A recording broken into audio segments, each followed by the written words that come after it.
Grade pay की व्यवस्था को खत्म करके और जो 7वां वेतन आयोग बना था उसमें कोई ग्रेड पे नहीं है। उस ग्रेड पे के आधार पर एक वेतन का मैट्रिक्स तैयार किया गया था। उस मैट्रिक्स के आधार पर सीधे आपको स्लैब दिया जा रहा है, न कि उसमें ग्रेड पे।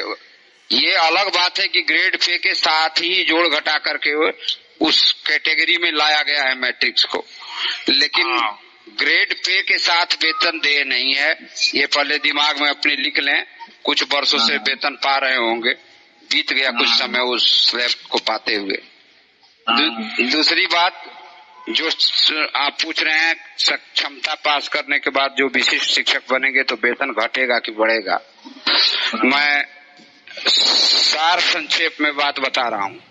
जो लोग 2019 तक 2017 से 2019 में नियोजित शिक्षक के पद पर योगदान किए हैं, उनके मूल वेतन में 6,000 रुपए तक की वृद्धि होगी।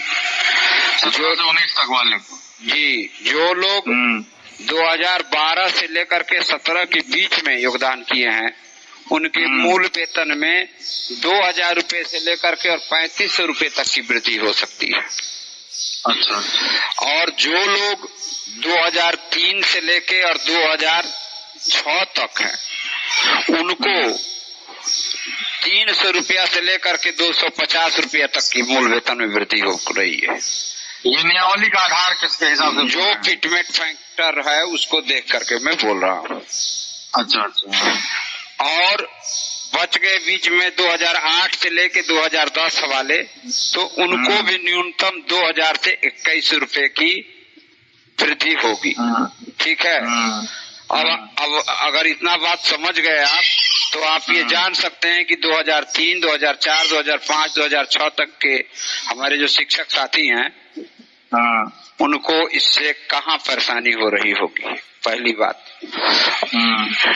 दूसरा चीज आपने जो पूछा है उसका फिर मैं उत्तर दोहरा रहा हूँ कि विशिष्ट शिक्षक बनने के बाद आप जितना वेतन पा रहे हैं उससे 1 रुपया भी कम वेतन आपका नहीं बनेगा। अच्छा जी। और कुछ आप कह रहे थे? लेकिन 10% जो राशि आपका चले जाएगी कटौती में, इसलिए इनहेंडेड सैलरी कुछ शिक्षकों का कम भी हो जाएगा। तो वो तो अपने पद पर रह सकते हैं। हाँ, रह सकते हैं। कब तक? इसमें इसका कारण मैं आपको बता दूं। हालांकि मैंने आज लिखा भी था अपने पोस्ट में कि मैं अगले पोस्ट में या आरटीओ में खुलासा कर दूंगा, तो बात को गौर से सुनिए और समझने की कोशिश भी कीजिए। ठीक ना? जी जी।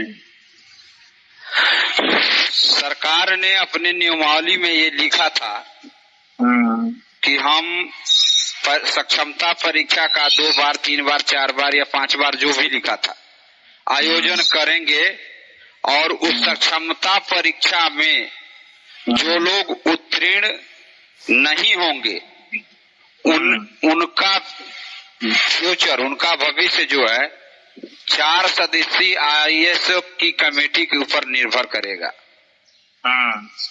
इस लाइन में बिंदु जो 4 है जिसको कोर्ट ने इंगित किया, इसमें एक बात ये भी लिखा गया था कि हम 5 बार तक परीक्षा करा देंगे। मैंने नियमावली में नहीं है, कोर्ट में जो पेपर दिया गया है उसमें कहा गया था। लेकिन उस बिंदु 4 को जब कोर्ट ने खारिज किया, कहा कि ये गलत है, तो वो सरकार के द्वारा लिखा गया वो सारा चीज खारिज हुआ। खाली यही खारिज नहीं हुआ कि जो लोग परीक्षा नहीं देंगे या फेल कर जाएंगे उनकी सेवा समाप्ति के बारे में जो कमेटी निर्णय देगी उस पर विचार किया जाएगा। केवल यही बात नहीं खारिज हुई, साथ साथ ये भी खारिज हो गया कि हम 2-3 बार से अधिक परीक्षा कराएंगे। ठीक है। अच्छा। गौर करने की बात है, केवल वो ही मांग खारिज नहीं हुई, वही चीज खारिज नहीं हुआ। जिस बिंदु में था सब खारिज हो गया। उस बिंदु में जो लिखा था वो सब खारिज हो गया, खत्म हुआ। ठीक है। तो इसका परिणाम रिजल्ट ये हुआ कि 3 बार से अधिक सरकार को परीक्षा कराने के लिए अब आप कोर्ट से भी दबाव नहीं बनवा सकते हैं। ये सरकार की कल्याणकारी उदारकारी नीति पर निर्भर करेगा कि 3 बार के बाद वो परीक्षा कराएगी कि नहीं कराएगी। अभी तक जो पता चल रहा है उसके अनुसार सरकार 3 बार से अधिक परीक्षा नहीं कराएगी। अब आपने पूछा है हमसे कि जो परीक्षा दे दिए हैं नहीं ज्वाइन करेंगे तो क्या होगा। आप एक चीज जान लीजिए, पहली दूसरी तीसरी परीक्षा, पहली सक्षमता दूसरी परीक्षा सक्षमता और तीसरी सक्षमता का जल्दी होने का कारण क्या है, इसका सही और सटीक उत्तर यही है कि अगर आप अपने को ही लीजिए, मान लीजिए आपने प्रथम बार सक्षमता परीक्षा नहीं दिया, दूसरे बार भी आपने नहीं दिया या दिए तो फेल हो गए या ज्वाइन करने नहीं गए, काउंसलिंग कराने नहीं गए, फिर आप तीसरे बार अभी परीक्षा नहीं हुई है और सरकार का मन है ट्रांसफर करने का, आपको कैसे ट्रांसफर करेगी। आपके पास तो 3 बार तक अपने पद पर जहाँ है जिस स्थान पर वहाँ बने रखने का ऑप्शन है, क्योंकि उसने ही आपको अधिकार दे रखा है कि आप परीक्षा दे के स्वेच्छा से 3 गो अपना निजी विकल्प मांग सकते हैं जहाँ के आप जाना चाहते हैं। तो उस अधिकार से आपको कैसे वंचित कर सकती है। वह तब तक वंचित नहीं कर सकती है जब तक तीनों अटेम्प्ट खत्म ना हो जाए। यानी 3 बार सरकार के द्वारा जब तक परीक्षा आयोजित नहीं कराई जा सकती है तब तक आप बादशाह हैं, आप सही हैं, आपका सारा नियम कानून सरकार के आगे ऊंचा है। आप बने रहिए अपने पद पर, न काउंसलिंग कराने जाइए और नहीं परीक्षा दीजिए। लेकिन जिस दिन तीसरी परीक्षा का आयोजन हो चुका होगा उसके अगले दिन आप अपने उस पद पर नहीं रह पाइएगा, क्योंकि सरकार एनी हाउ किसी भी कीमत पर आपको अपने उस स्थान पर नहीं रहने देगी जहां पर आप नियोजित के रूप में कह रहे हैं कि हम तो सक्षमता नहीं देंगे और नियोजित के ही नौकरी करेंगे। क्योंकि आप अपने तरह के अकेले नहीं हैं, आपके तरह के राज्य में और भी लोग हैं। तो जो और आपके तरह के राज्य में लोग हैं उनको आपके जगह पर और आपको उनके जगह पर भेजेगी गवर्नमेंट, ये निश्चित है। तो नियोजन इकाई से बाहर हो सकता है, बिल्कुल हो सकता है, इसलिए कि नियोजन इकाई साइलेंट हो गई, नियोजन इकाई को साइलेंट कर दिया गया, मृत प्राय हो गई। नियोजन इकाई से सारे जो नियोजित पद थे स्कूलों में वो सारे पद सरकार ने प्रत्यार्पण करवा लिया, वापस ले लिया। स्टेट में समझिए, जो अधिकार नियोजन इकाई को पंचायती राज व्यवस्था के तहत दिया था सन 1976 का एक्ट का हवाला देकर के, संविधान के 73वें नहीं, सन में गलत बोल रहा हूँ शायद, संविधान का 73वां संशोधन जिसमें पंचायती राज इकाइयों को बढ़ावा देने की बात की गई थी, उसका हवाला देके जो अधिकार दिया गया था कि उनको बलवती हम बनाएंगे, उनको अधिकार देंगे, उसको वापस ले लिया। अब उनके पास ये अधिकार नहीं रहा कि वो नियोजन इकाई के रूप में विद्यालय में शिक्षक के रूप में किसी को नियोजित कर सकेंगे। ये बात 2019 में ही समाप्त कर दिया था सरकार ने, क्योंकि जो 2019 में नियोजन हुआ उसके बाद सरकार ने कहा कि अब हम नियोजन करबे नहीं करेंगे, अब हम जो भी करेंगे वो जिला स्तर की जिला कैडर पर भर्ती करेंगे, जिसका संपूर्ण प्राधिकार राज्य सरकार के पास होगा। जिले के जिला शिक्षा पदाधिकारी और जिला पदाधिकारी के पास होगा अधिकार, न कि नियोजन इकाई के पास होगा। इसका प्रमाण बता रहा हूं, यदि वह पद नियोजन इकाई के पास रहे होते तो जो अभी 40,000 या कुछ समथिंग का पद निकला है प्रधान शिक्षक प्रधानाध्यापक के रूप में, वह पद सरकार नहीं निकाली होती।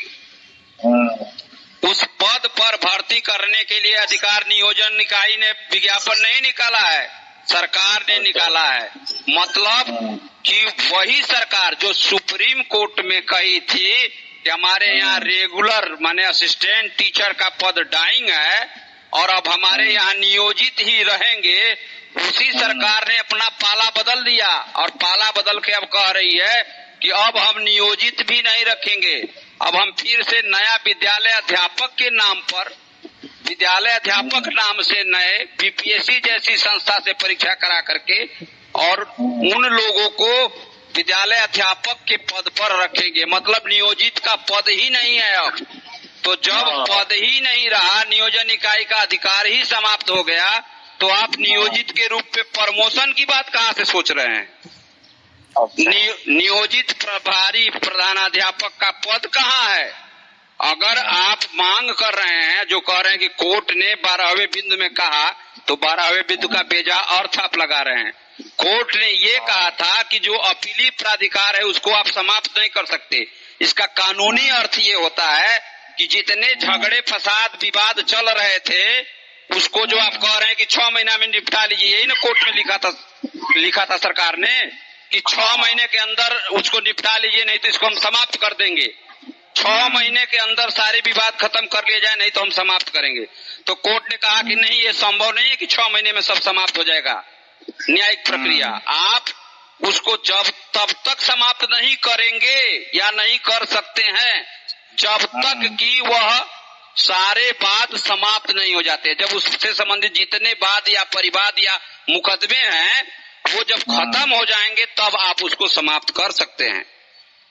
हमारी बात क्लियर समझ गए? हाँ, पूरा समझ गए कि कोर्ट ने ये कहा है, न कि कोर्ट ने ये नहीं कहा है कि जो आपने राजपत्र गजट पत्र बना करके कहा है कि हमारे जो 2023 की नियमावली है जिसके अनुसार सारे विद्यालय अध्यापक के पद और उस पर कार्य करने वाले लोगों की सेवा संचालित होगी, उसको कोर्ट ने रद्द नहीं किया है। विशिष्ट शिक्षक जो बनेंगे उनके लिए भी नियमावली 2023 ही काम करेगी। और जो 2006 की नियमावली पर चल रहे हैं, जो 2012 की नियमावली पे चल रहे हैं, जो 17 की नियमावली पे चल रहे हैं, जो अपने आप को नियोजित शेर सिंह कह रहे हैं, उनके लिए भी 2023 की नियमावली ही मान्य होगी। इस गजट में ये लिखा गया है। अच्छा, मतलब 2012 की नियमावली का प्रमोशन और अन्य प्रमोशन जो नेताजी लोग पोस्ट लिख के घुमा रहे हैं उसका कोई मतलब नहीं हुआ, स्वतः शिथिल हो गया। लेकिन फिलहाल सिमरी बख्तियारपुर में प्रमोशन मिला है, इसलिए इस बिंदु पर अगर नहीं मानने वाले के लिए कोनो ही बात नहीं है, ये सिर्फ मिथ्या भाषण है। अगर जो समझ रहा होगा, जो एक अच्छे वकील के पास जाए तो समझ के बढ़िया से आएगा इसको कि इसका क्या मतलब है। आप कितना हो प्रमोशन का लेकर के चल जाइएगा पेपर, सरकार सीधे सीधे कहेगी कि आपको हम नियोजित के रूप में रखे हैं। क्यों? क्योंकि आपके साथ कोर्ट ने हम मर्जी किया है। सुप्रीम कोर्ट ने कहा है कि ठीक है, हम भी रोने के लिए गए थे कि हमारे पास पैसा नहीं है तो हम कम पैसा वाले मजदूर रख के काम करवा रहे हैं, तो कोर्ट ने कहा ठीक है जाओ कराओ। तो उस दया पर नियोजित आप रखे गए हैं। नहीं तो आपके यहाँ शोरगुल हो रहा है, थोड़ा साइलेंट कीजिए, आवाज तेज हो रहा है। तो सहरसा में सिमरी बख्तियारपुर में प्रमोशन मिला है, श्रोतागण ध्यान देंगे। तो ये बातें जो कही जा रही है महानुभाव के द्वारा बिल्कुल पूरी तरह से साउंड पॉल्यूशन सही नहीं है। प्रमोशन भी मिल रहा है, क्योंकि मिल चुका है तो हाथ कंगन को आरसी किया, पढ़े लिखों को फारसी किया। बाद बाकी शेष वक्तव्य पर आप बिल्कुल विचार देंगे, ध्यान देंगे। पारा टाइप टीचर को सेवा में रखने का अधिकार नहीं है बिहार सरकार को छोड़ करके। हाँ, ये बिहार सरकार बहुत शोरगुल है। थोड़ा सा साथ हटिए वहाँ। वो हट गए बहुत हट। मैं फिर अपनी बात को दोहरा रहा हूँ, किसी भी राज्य सरकार को 1 अप्रैल 2023 के बाद पारा टीचर को एलिमेंट्री एजुकेशन में रखने का अधिकार नहीं है, सिवाय बिहार को छोड़ करके। तो आप कहिए बिहार को क्यों? तो बिहार को वही कारण है जो SLP 20/2018 में विधवा विलाप करके राज्य सरकार लेकर के आई, जिसके उदारता के चलते नियोजित शिक्षक बिहार में कार्यरत हैं, रखे गए हैं, और कोई तीसरा कारण नहीं है। यही हकीकत है। और जितने भी नियोजित शिक्षक हैं वो सभी पारा टाइप ही टीचर हैं, चाहे वो टेट पास हो, चाहे सीटेट पास हो, चाहे दक्षता पास हो। एक बात और मैं यहाँ पर क्लियर करना चाहूंगा, हमारे दक्षता पास भाइयों को कुछ नेताजी लोग गुमराह कर रहे हैं और अलग अलग दिव्य ज्ञान दे रहे हैं। पहले कहा जाता था तो तीत लगता था, और आज अपने उस बात को उठकेर रहे हैं। यह ध्यान दीजिए कि जो विशिष्ट शिक्षक के पद पर हो रहा है वह नई नियुक्ति नहीं है। इस बात को बड़ी बारीकी से समझ लीजिएगा। ये विशिष्ट शिक्षक के पद पर नया पद स्थापन जरूर हो रहा है, लेकिन नया अपॉइंटमेंट नहीं हो रहा है, क्योंकि ये वही लोग उस पर मर्ज किए जा रहे हैं जो कि नियोजित थे, न कि आम आदमी से उस पर वो आवेदन नहीं लिया गया है। माने खुली भर्ती नहीं है ये केवल उसके लिए भर्ती है जो नियोजित के रूप में कार्य कर रहे थे। तो ये तमाम बातें हैं। और जो आपका एक और आपने प्रश्न पूछा था कि लोग आपको फोन करके पूछ रहे हैं कि हम क्या करें, फार्म भरें कि न भरें। तो फार्म भरे कि न भरे वो उतने दिन तक ही पूछ पा रहे हैं जितने दिन तक सक्षमता 3 नहीं हो जा रहा है। उसके बाद बोली बंद हो जाएगा, पूछने की भी जरूरत नहीं पड़ेगी। बिना बताए उनको समझ में आ जाएगा कि फार्म नहीं भरे तो उसका घाटा क्या होगा। देखिए, राज्य सरकार अपनी गलती को छुपाने के लिए वो जो गलती कर चुकी है, जो शिक्षक बनने के योग्य नहीं थे उनको शिक्षक बना चुकी है, उस अपनी कमी को छुपाने के लिए सबको एक रूप करना चाहती है। और देखिए, मेरी बात को थोड़ा गौर से सुनिए। 1,87,000 सक्षमता पास किए थे। 50,000 के समथिंग, 50,000 से कुछ कम, 40,000 45,000 के करीब प्रधान शिक्षक बनेंगे जो कि फार्म भरा जा चुका है। तो ये संख्या 2.5 लाख के करीब पहुंचती है। और कुछ नियोजित जो कि बीपीएससी के थ्रू चले गए, बीपीएससी से निकल गए हैं, यानी 3,80,000 में से मान के चलिए कि 3.5 लाख की संख्या चली गई, विद्यालय अध्यापक बन गई। क्यों बन गई? क्योंकि कुछ प्रधान शिक्षक बने, कुछ बीपीएससी के थ्रू बने, कुछ सक्षमता 1,87,000 पास किए, और लाख रोकने के बावजूद भी कम से कम 70 से 80,000 लोग फिर पास करेंगे। तो ये संख्या 3.5 लाख के करीब हो जाएगी। बचेंगे 30,000 से लेकर 35,000 लोग मुट्ठी भर, जिसको सरकार जिस दिन चाहेगी उस दिन मसल देगी। और मसलेगी क्यों नहीं? कारण उसका ये है कि आप, सरकार चाहती नहीं है कि आप एचआरए लेकर के अपने घर में बैठ करके नौकरी करते रहिए। आपको मकान किराया भत्ता देती है और आप अपने पंचायत में ही बैठ के नौकरी करते हैं। तो वो लोग उससे प्रश्न नहीं पूछेंगे कि हम बीपीएससी करके आए तो हमको औरंगाबाद भेजे हो, हमारा घर पटना है तो तुम हमको औरंगाबाद भेज रहे हो, और जो बीपीएससी नहीं किया है उसको हमसे अधिक वेतन भी दे रहे हो, एचआरए भी दे रहे हो, घरे में बैठाए हो। ये पक्ष भी सोचिए आप। तो इसलिए भैया मेरे, मैं आपको बता रहा हूं, चाहे आप सक्षमता दीजिएगा तब, चाहे नहीं दीजिएगा तब, आप जिस स्कूल में प्रथम योगदान किए थे उसमें नहीं रहेंगे। हमारे इस आवाज को नोट कर लीजिएगा, लिख के रख लीजिएगा कहीं। आने वाले 6 जून के बाद आपको खुद समझ में आएगा। जितने भी लोग सुन रहे होंगे, मैं इस ऑडियो को भेजूंगा ग्रुप में, नोट कर लीजिएगा, नहीं तो 10 को गाली दीजिएगा कि बेहुदा क्या कह रहा था। सरकार की मोनोपोली क्या है, इसको समझने की कोशिश कीजिए। दूसरी बात, जब नियोजन इकाइयों को समाप्त करने की तरफ वो कदम बढ़ा चुकी है सरकार, तो समर्थ को नहीं दोष घुसाए, समर्थवान है। राज्य सरकार को आर्टिकल 309 के तहत कानून बनाने का अधिकार है। दूसरी चीज, ये जो लोग ख्वाब दिखा रहे हैं, दिव्य ज्ञान दे रहे हैं, और जो कोर्ट के फैसले का गलत विश्लेषण करके बता रहे हैं, लोगों को दिग्भ्रमित कर रहे हैं, उसके पीछे सिर्फ एक ही राज है, और वो राज है कि नेतागिरी और चंदागिरी ये बंद हो जाएगा। क्योंकि मैं आपको नाम रख के बोल के कह रहा हूँ, राजीव सिंह का हश्र क्या हुआ? बर्खास्त है। अमित विक्रम बहुत चालाक नेता हैं, उनका हश्र क्या हुआ? बर्खास्त हैं। बंशीधर ब्रजवासी का हश्र क्या हुआ? बर्खास्त हैं। मुजफ्फरपुर के हाल ही के एक भाई ने अभी विरोध करना शुरू किया था गर्मी की छुट्टी को लेकर के, क्या हश्र हुआ है? बर्खास्त है। तो समय महान होता है भाई। ये आप जितना नियुक्ति और प्रमोशन और 80,000 का एरियर का ख्वाब झूठा दिखा के लोगों का जीवन बर्बाद करने का काम कर रहे हैं, ये तब सही हो जाता जब आप सक्षमता पास कर लेते, उसके बाद कहते कि पीछे मैंने जो काम किया था वो मेरा घाटा लगा है, वो मुझे दिया जाए। और आप तब जाके मांग करते कि जब हमारे लेने की बारी आती है तो आप नियमावली बदल देते हैं। तो न आप वहां पहुंच पाए हैं, न यह रह पाया है। जिस घर में थे वो छूट ही रहा है डय में, आप पहुंच नहीं पा रहे हैं।